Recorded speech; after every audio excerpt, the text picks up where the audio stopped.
Dramma di Manuel Bortuzzo, in questi minuti due sospettati dell'agguato interrogati in questura avrebbero già confessato la svolta dopo il ritrovamento della pistola usata nella sparatoria. A Roma il papà racconta il risveglio del ragazzo in queste ore e la tremenda consapevolezza della paralisi, solidarietà degli atleti del nuoto che scendono in gara con una M sul braccio. Autonomia, l'iter non si arresta e si moltiplicano gli attacchi di mondo politico e sindacati, ma chi sostiene che siano a rischio l'unità del paese, il governatore Zaia replica utile a tutti, anche al sud. Pericolosissimi selfie sui binari nella zona di Selvana a Treviso, le segnalazioni muovono direttamente il sindaco Conte che in un video promette interverremo. Sala del comune negata a Don Ciotti, fondatore di Libera, il PD e i sindacati attaccano il sindaco di Oderzo Maria Scardellato dicendo scelta vergognosa. Tumori femminili, ogni anno oltre 200 donne si ammalano di tumori della sfera ginecologica, nonostante per il cancro al collo dell'utero esista un vaccino, le adesioni sono in calo. Si erano allacciate alla rete idrica dell'appartamento accanto così da non pagare l'acqua, 3 operai denunciati a Susegana. Poco più di una settimana fa aveva festeggiato i 108 anni, si è spenta Palmira Pessotto, la nonna della Marca trevigiana. Telespettatori di Antena 3, buonasera e bentrovati. L'edizione trevigiana dei nostri telegiornali, dunque in primo piano la svolta che ha avuto un'accelerazione in queste ore sul caso del dramma di Manuel Bortuzzo, il 19enne asso del nuoto trevigiano che era stato ferito sabato scorso perché due sospettati, due ragazzi di 24 e 25 anni sono interrogati in queste ore in questura a Roma, sospettati di aver teso l'agguato al giovane sparando i 3 colpi di pistola sabato sera. Avrebbero anche già confessato, dicevamo 24-25 anni, di Acilia, la zona dell'agguato, avrebbero anche ammesso di aver sparato per errore, quindi lo scambio di persona, quella che è stata sempre la prima ipotesi degli inquirenti, sarebbe la pista giusta, sarebbe appunto il fatto giusto alla base del dramma. Dunque avrebbero anche confessato proprio in questi minuti, sono notizie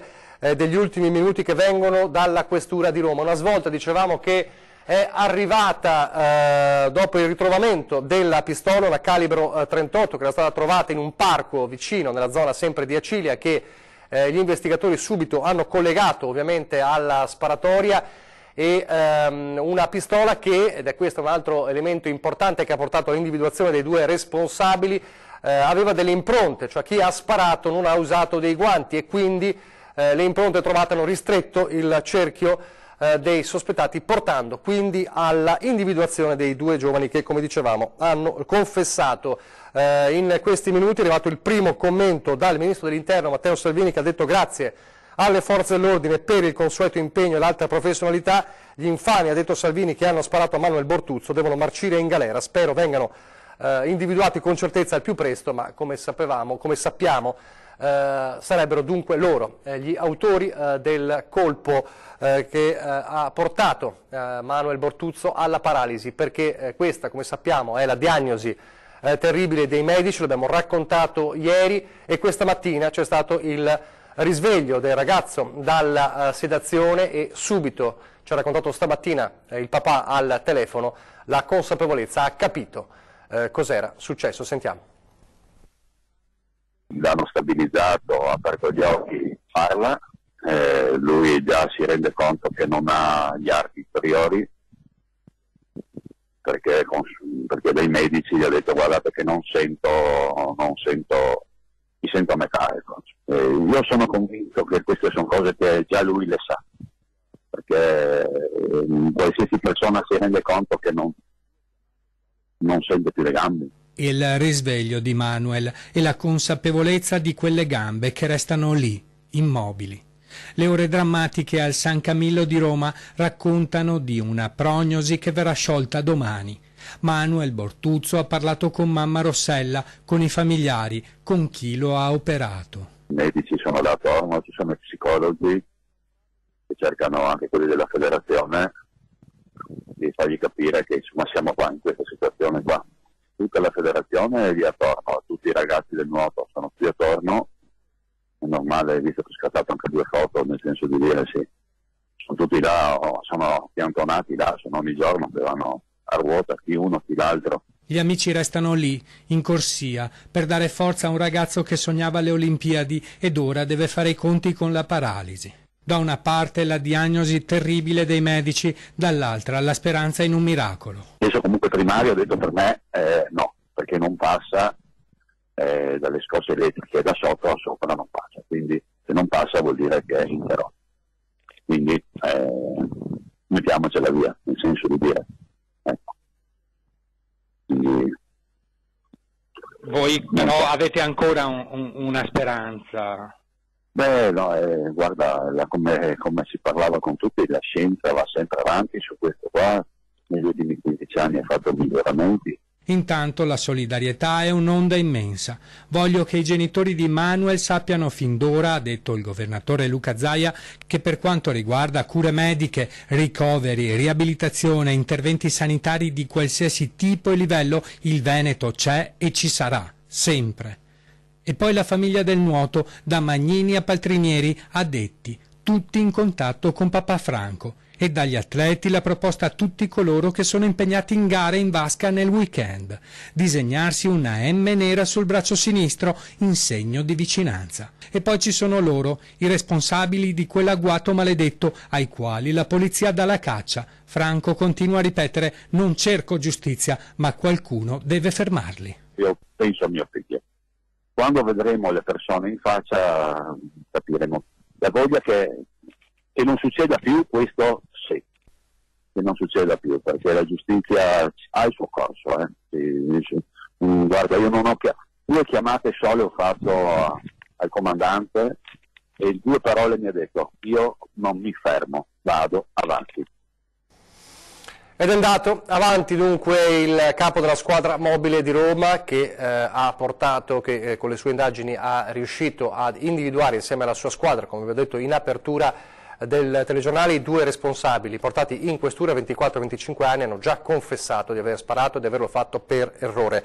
Tra le tante parole ancora di Manuel della giornata di oggi, a raccontare un'altra frase struggente di Manuel è Paolo Barelli, presidente di Federnuoto, che ha raccontato che alla mamma Manuel Bortuzzo ha detto: fatti coraggio mamma, e ha detto: ora per me comincia un altro allenamento. Tanti, abbiamo sentito anche i messaggi dal mondo del nuoto, è arrivato anche un messaggio da Federica Pellegrini, la nuotatrice più famosa non solo del Veneto ovviamente, ma d'Italia intera e del mondo. La speranza, ha scritto in un tweet, vede l'invisibile, tocca l'intangibile e raggiunge l'impossibile. Forza Manuel, e questo è il messaggio che Federica Pellegrini ha affidato ai social per Manuel Bortuzzo e ha postato quindi questo messaggio su Instagram. Federica Pellegrini. Tanti messaggi, dicevamo, di solidarietà, la speranza che abbiamo sentito anche nelle parole del papà per il futuro, nonostante il presente dica paralisi. Ebbene, abbiamo intervistato Bernardo Bernardini, sportivo trevigiano che 23 anni fa visse un dramma simile a quello che in queste ore sta vivendo Manuel Bortuzzo, una storia di sofferenza ma anche di speranza. Sentiamo. Io ho avuto un incidente quando avevo 19 anni come Manuel e quando mi sono svegliato in ospedale dal coma ho scoperto che non riuscivo a muovere le gambe. Per cui la storia di Manuel mi ha colpito veramente molto forte, mi ha turbato in questi giorni. Tra i 1000 messaggi, pensieri, preghiere che in questi giorni in molti hanno rivolto a Manuel Bortuzzo, quello di Bernardo Bernardini, 42 anni, presidente del Triathlon Treviso, assume un significato speciale, perché Bernardo, quello che ora Manuel e la sua famiglia stanno passando, l'ha vissuto 23 anni fa. Quel non camminerai più, anch'egli se l'è sentito dire dai medici. Non è stato facile, comunque ricevere la prognosi è veramente difficile, è un colpo molto forte, è un momento di sofferenza intenso che passa attraverso la rabbia, attraverso sentirsi il mondo crollare addosso e sentirsi molto piccoli e fragili. Sono stati anni difficili tra ricoveri, la sedia a rotelle, la fisioterapia. Ogni lesione midollare è un caso a sé, ribadisce Bernardo, che alla fine con dei tutori è riuscito a rialzarsi e dopo 16 anni a tornare a camminare e correre.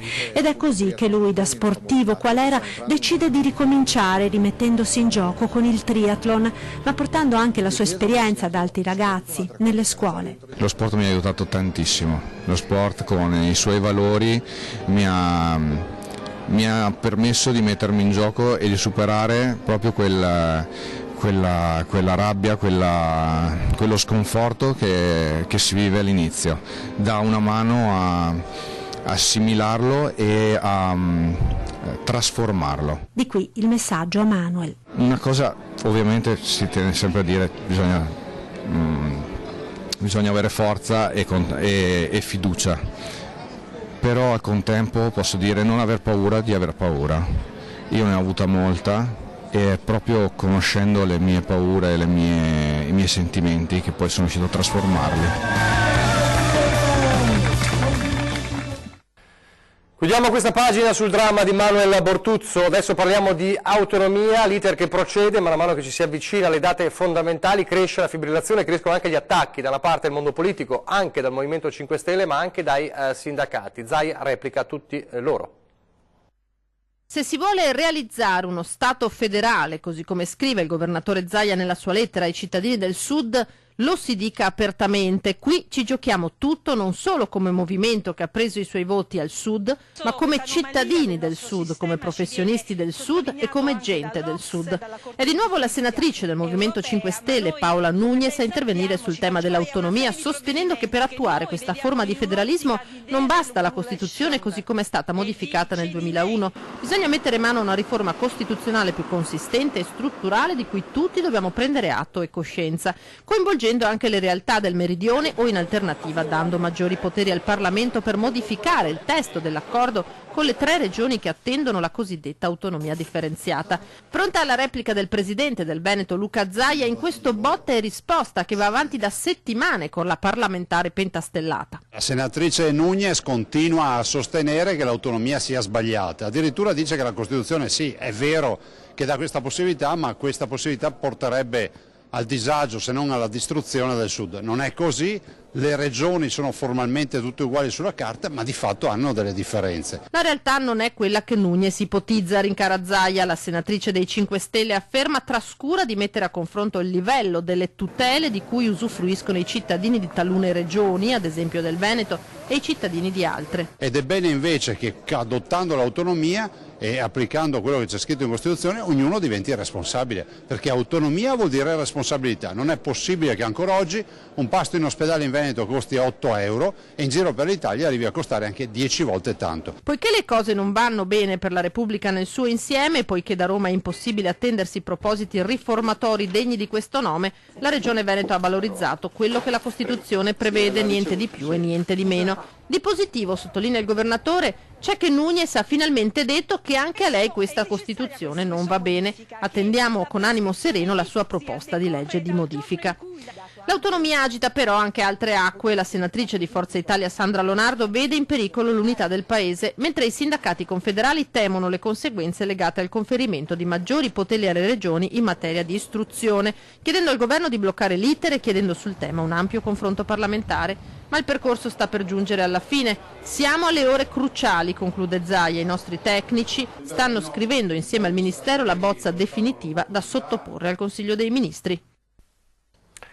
Torniamo a Treviso adesso e parliamo di un allarme che ritorna, selfie dei ragazzini sui binari ferroviari, accade a Selvana secondo numerose segnalazioni che sono arrivate anche al sindaco Mario Conte che denuncia tutto questo proprio in un video realizzato proprio da lui stesso. Vediamo. Oggi siamo qui nel parco comunale di Via Boccaccio nel quartiere Selvana. Alcuni residenti mi hanno segnalato che dei ragazzi scavalcano questo muro e vanno nelle vicinanze dei binari a farsi dei selfie come gesto di sfida, come gioco nei confronti del treno che sta sopraggiungendo. Allora, ovvio che Adesso con l'ufficio tecnico cercheremo di mettere in sicurezza questo muro qua, che è lungo circa 300 metri, però è altrettanto evidente che questo è un gioco che da parte dei ragazzi non va fatto. Il muro qui è alto 1,50, qui è quasi 1,80, quindi è evidente la volontà di voler scavalcare. Noi cercheremo di migliorare ancora la situazione, cercando di alzare ancora con una recinzione, con una soluzione che andremo a pensare, però fondamentale è che i ragazzi non facciano più questo tipo di giochi, questo tipo di sfide, perché oltre ad essere stupide sono anche molto pericolose e mettono anche a rischio la sicurezza di tutti quanti noi. Quindi noi come Comune ci impegneremo a trovare delle soluzioni, ma invito veramente tutti quei ragazzi che in questi giorni si sono esibiti con questi selfie molto pericolosi a non farlo più. Il muro c'è e questo va rispettato. Qui è alto 1,80, qui 1,50, ma se uno vuole scavalcarlo lo fa. Quindi cerchiamo di essere responsabili, di comportarci bene. Noi come Comune faremo il possibile per aumentare ancora il livello di sicurezza, ma molto lo devono fare i cittadini. Un Mario Conte che nel frattempo è diventato anche nuovo coordinatore degli enti locali veneti per la Lega, la nomina direttamente da Matteo Salvini. L'annuncio ieri sera a 20:10. Che Mario Conte all'interno della Lega fosse in rampa di lancio era già chiaro, e non solo dal grande successo ottenuto alle amministrative del 2018.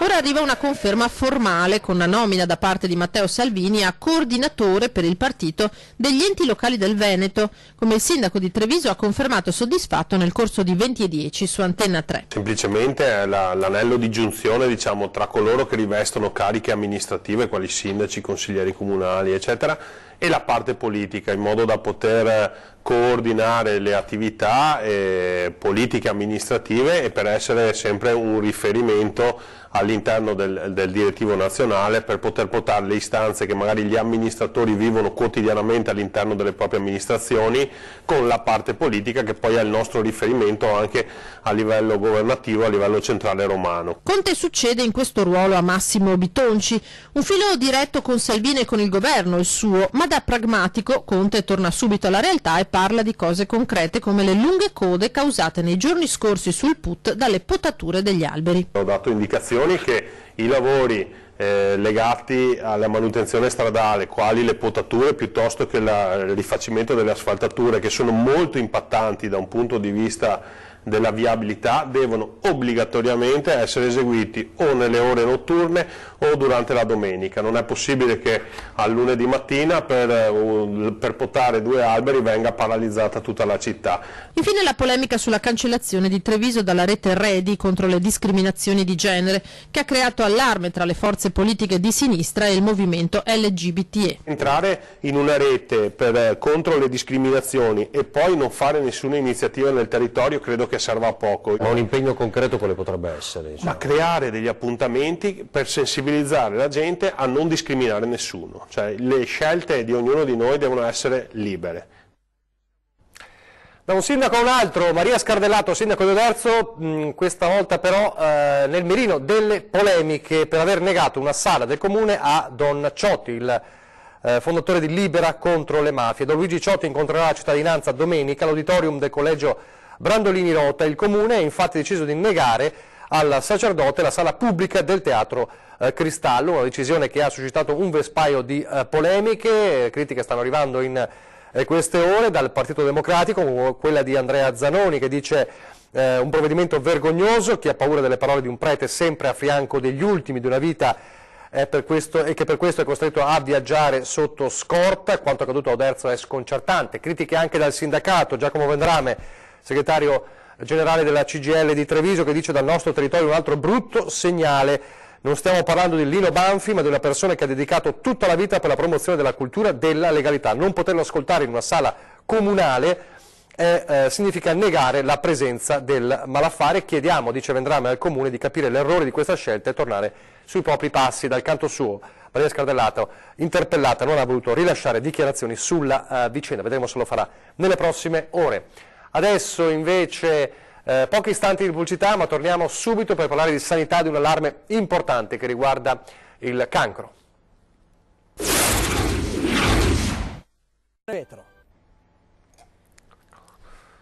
Rieccoci in studio in diretta per parlare dunque di sanità, tumori femminili. Ogni anno oltre 200 donne si ammalano di tumori della sfera ginecologica e nonostante per il cancro al collo dell'utero esista il vaccino, le adesioni al vaccino purtroppo sono in calo.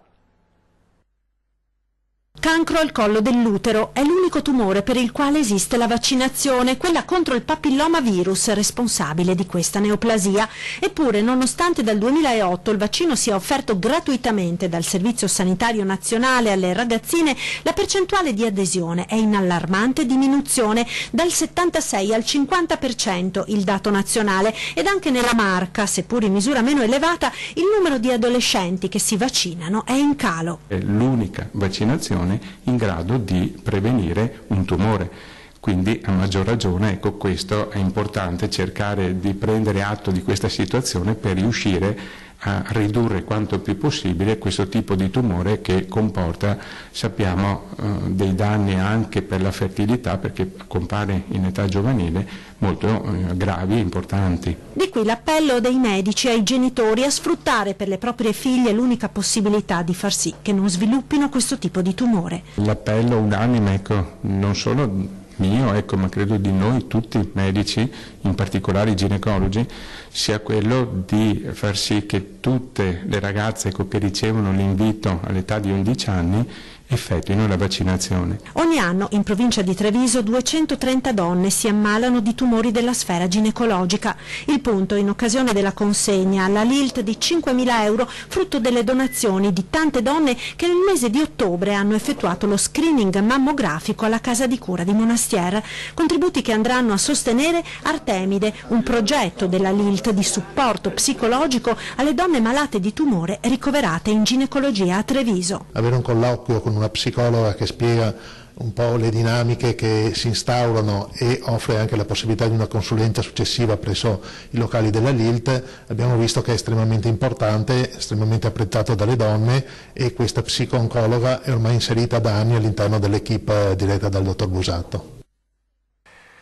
Da un allarme a un altro, ma questa volta parliamo di economia, la crisi Stefanel. Domani nuovo incontro a Roma per la crisi appunto del gruppo Stefanel. Dall'esito dell'incontro a Roma dipenderanno le iniziative e le mobilitazioni dei prossimi giorni.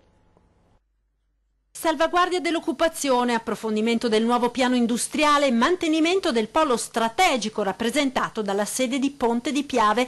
Queste le richieste ai vertici della Stefanel avanzate da Ministero, Regione e parti sociali una settimana fa a Roma. Ora, sulla risposta a quelle richieste, i lavoratori decideranno le agitazioni da attivare. Domani, nella capitale, il decisivo nuovo incontro al Ministero dello Sviluppo Economico tra sindacati ed azienda. I lavoratori, oggi riuniti in assemblea, hanno deciso di subordinare la proclamazione di eventuali scioperi alla risposta che gli amministratori della Stefanel daranno appunto domani. Il Mise ha chiesto all'azienda di ridurre il numero degli esuberi per la sede di Ponte di Piave, 52 su 82, e di mantenere la storica sede trevigiana del gruppo, che nelle intenzioni della proprietà dovrebbe invece essere chiusa e trasferita nella sede legale a Milano. Torniamo alla cronaca susegana, un furto decisamente singolare per il quale sono stati denunciati 3 operai. Si erano allacciati alla rete idrica dell'appartamento accanto così da non pagare l'acqua, ma sono stati ben presto scoperti e denunciati a piede libero per furto e false attestazioni. L'episodio a Susegana, dove l'inquilina di un appartamento si è rivolta ai carabinieri perché aveva notato, al di là di importi anomali nelle bollette, anche la sospetta manomissione del suo impianto. I militari dell'Arma hanno scoperto che gli occupanti dell'alloggio accanto, un pregiudicato montebellunese di 65 anni e 2 romeni di 42 e 46 anni incensurati, si erano allacciati abusivamente alla rete della donna, e questo da un paio di mesi. I 3 operai sono stati dunque segnalati all'autorità giudiziaria e dovranno ora rispondere di furto. E ancora furti, questa volta però negli ipermercati della cintura urbana di Treviso, un arresto e una denuncia. Nei guai sono finiti un romeno senza fissa dimora e una nomade.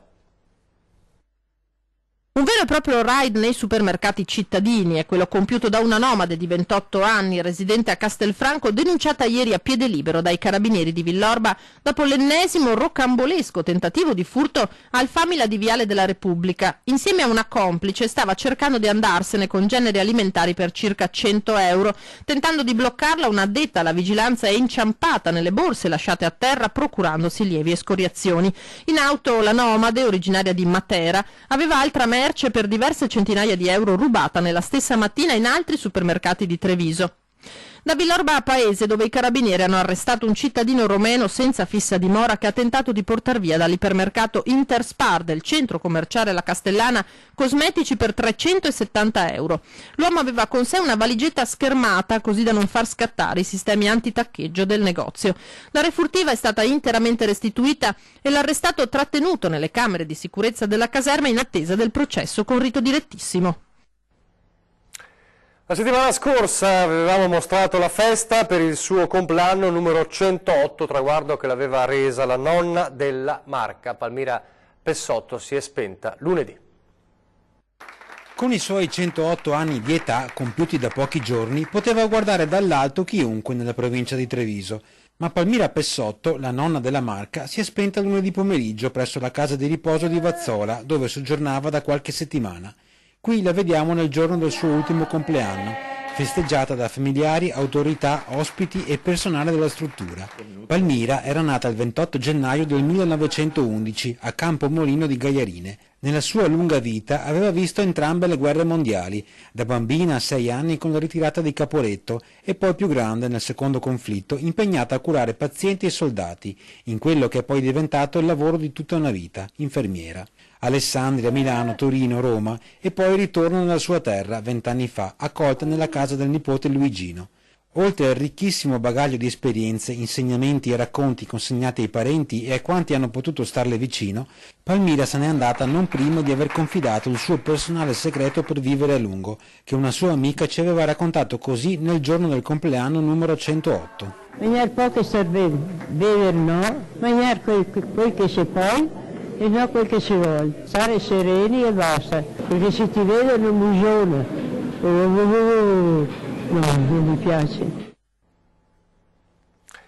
Siamo in chiusura, prima di ricordarvi l'appuntamento di 20:10 vi ricordo anche, per chi non l'avesse visto dall'inizio del telegiornale, la notizia con cui abbiamo aperto il telegiornale di questa sera, cioè che sono stati individuati e portati in questura a Roma i 2 responsabili dell'agguato al nuotatore trevigiano Manuel Bortuzzo. 2 hanno 24 e 25 anni e durante l'interrogatorio hanno confessato di aver sparato per errore, quindi lo scambio di persona, prima ipotesi per questo dramma. E adesso vi dicevo, 20:10 fra pochissimo, una serata importante perché parliamo di cinema e della neonata Veneto Film Commission, e quindi in studio con Ferdinando Marino ci sono il direttore di Media Nord-Est Luigi Baciali, nostro direttore, e l'assessore regionale alla cultura Cristiano Corazzari. E adesso le previsioni del tempo, e con questo ci salutiamo. Grazie per averci seguito e arrivederci.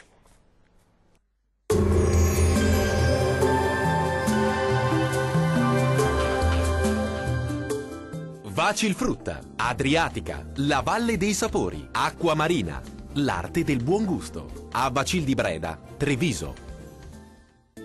Ben ritrovati al meteo. Prosegue il bel tempo sulle nostre regioni. Vediamo il dettaglio. Sul Veneto ci attende una giornata all'insegna di un tempo asciutto e stabile un po' su tutti i settori. Il cielo si presenterà sereno, al massimo poco nuvoloso ovunque, qualche nube in più dal pomeriggio ma senza conseguenze. Temperature minime comprese tra -2 e 0 gradi, massime tra 7 e 9.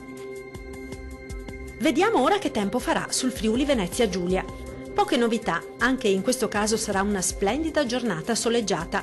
Il cielo sarà poco o parzialmente nuvoloso, non sono attese precipitazioni degne di nota.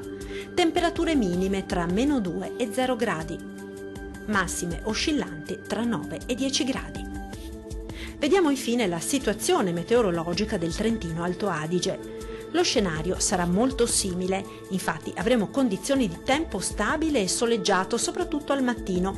Dal pomeriggio invece la nuvolosità sarà in aumento un po' ovunque, ma sempre senza piogge. temperature minime comprese tra -5 e 1 grado, massime tra gli 8 e i 10 gradi. Dal meteo di Antenna 3 è tutto, arrivederci.